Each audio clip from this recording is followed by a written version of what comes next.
अस्सलाम वालेकुम नाज़रीन, मैं हूं ज़ैन मदनी हुसैनी और आप देख रहे हैं सिटी न्यूज़ नेटवर्क का डिजिटल मीडिया। आज बात करेंगे शोबिज़ इंडस्ट्री की और शोबिज़ इंडस्ट्री की चकाचौंध रोशनियों की, और साथ ही साथ मैं आपको खबर भी दूंगा कि एक नामवर शख्सियत शोबिज़ इंडस्ट्री में क्या करने जा रही है, और वो धमाका ही करने जा रही है। लेकिन सबसे पहले बात करते हैं शोबिज़ इंडस्ट्री से। शोबिज़ इंडस्ट्री में थिएटर, टीवी ड्रामा और फिर उसके बाद सिल्वर स्क्रीन। थिएटर पे काम करने वाले फ़नकार की भी इतनी पहचान नहीं होती। टीवी पर भी काम करने वाला जो फ़नकार है वो भी इतना मकबूल नहीं होता, लेकिन जो सिल्वर स्क्रीन पर आता है, सिनेमा की स्क्रीन पर आता है या फ़िल्म में काम करता है, वो बेहद मकबूल हो जाता है। बच्चे बच्चे की ज़ुबान पर उसका नाम होता है, उसका कोई भी करैक्टर, उसका कोई भी डायलॉग जो हो वो हर एक को याद रह जाता है जो उसको सिल्वर स्क्रीन पर देखता है। हमारे माजी में भी इस तरह के कई ऐसे फ़नकार हैं जिन्होंने थिएटर से टीवी और टीवी से फिर बाद में सिल्वर स्क्रीन का रुख किया और बेपनाह मकबूल हुए। उनमें माजी के नामवर अदाकार जो हैं आगा तालिश हैं।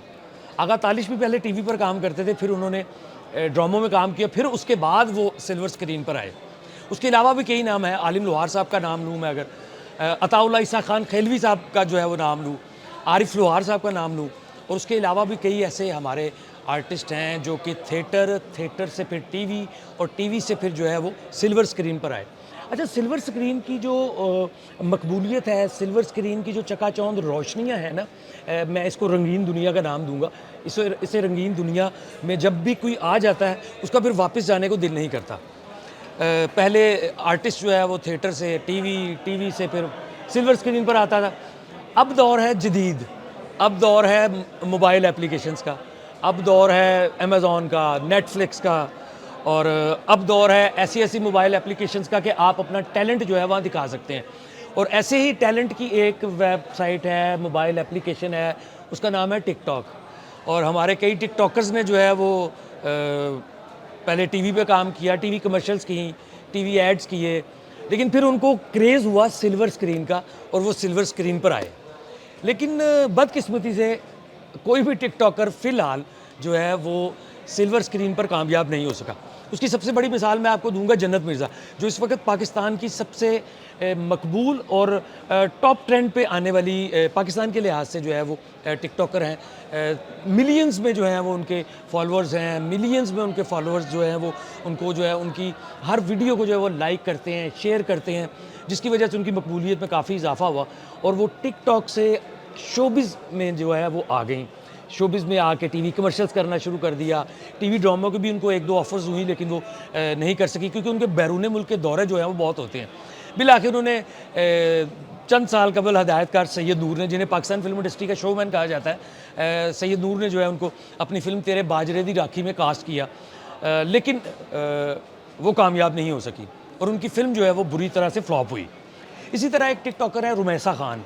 ताल्लुक़ उनका जो है वो कराची से है और कराची की एक प्रोड्यूसर हैं, उन्होंने उनको अपनी फ़िल्म जॉन में जो है वो कास्ट किया। फ़िल्म जो थी वो एक बड़ी मुनफरिद कहानी की फ़िल्म थी। एक ऐसे नौजवान की फ़िल्म थी जो कि एक कम्युनिटी से ताल्लुक़ रखता है और वो जुल्म बर्दाश्त नहीं कर सकता। तो उस फ़िल्म को भी खातिर खा कामयाबी नहीं मिल सकी, जिसके बाद रुमैसा खान भी जो है वो इस जो रंगीन दुनिया है, इस सिल्वर स्क्रीन है, उस पर आके वो मकबूल नहीं हो सकी।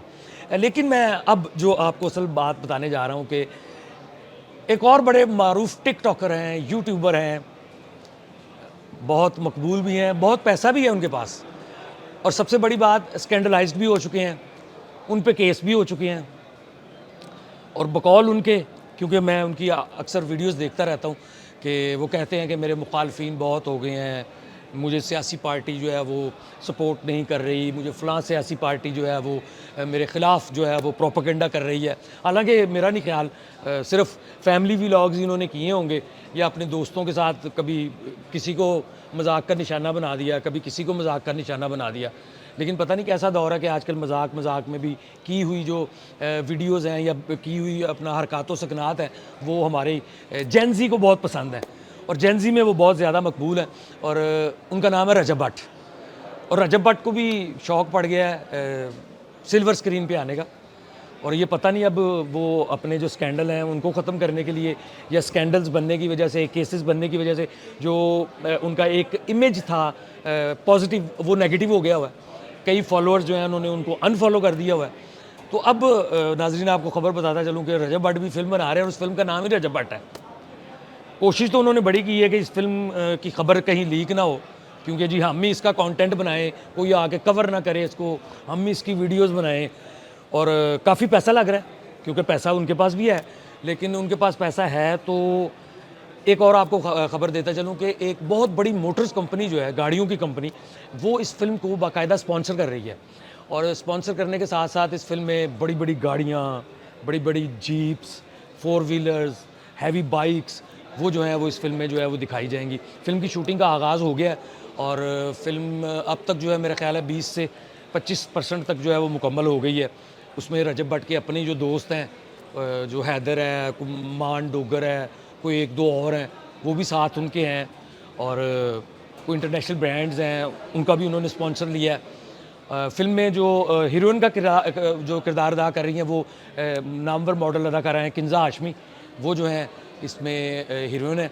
अब फ़िल्म बनेगी तो पता चलेगा, लेकिन अभी तक ये खबरें हैं कि जी इस फ़िल्म की कहानी वही है जो रजब भट्ट अपनी वीडियोस बनाता है कि जी मैं मजाक कर रहा हूँ, मैं अपनी फैमिली के साथ मजाक कर रहा हूँ, मैं अपनी अम्मी या अपनी वालदा के साथ कर रहा हूँ।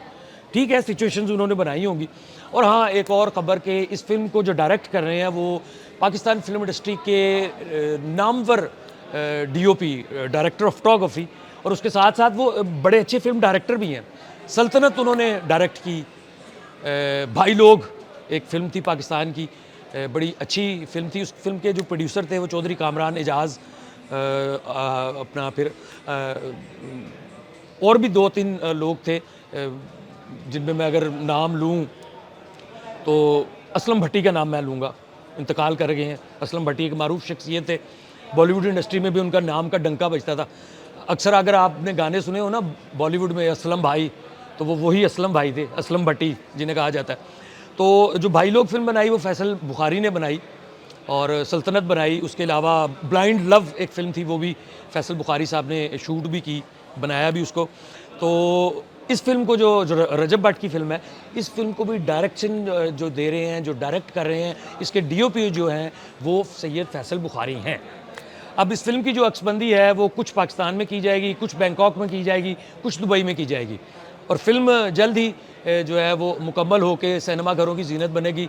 और अब देखना ये है कि रजब भट्ट कि ये फ़िल्म जो है वो रजब भट्ट को सिल्वर स्क्रीन पर किस कदर मकबूल करेगी, और किस हद तक रजब भट्ट का जो इमेज है वो इस फिल्म से मस्बत होगा।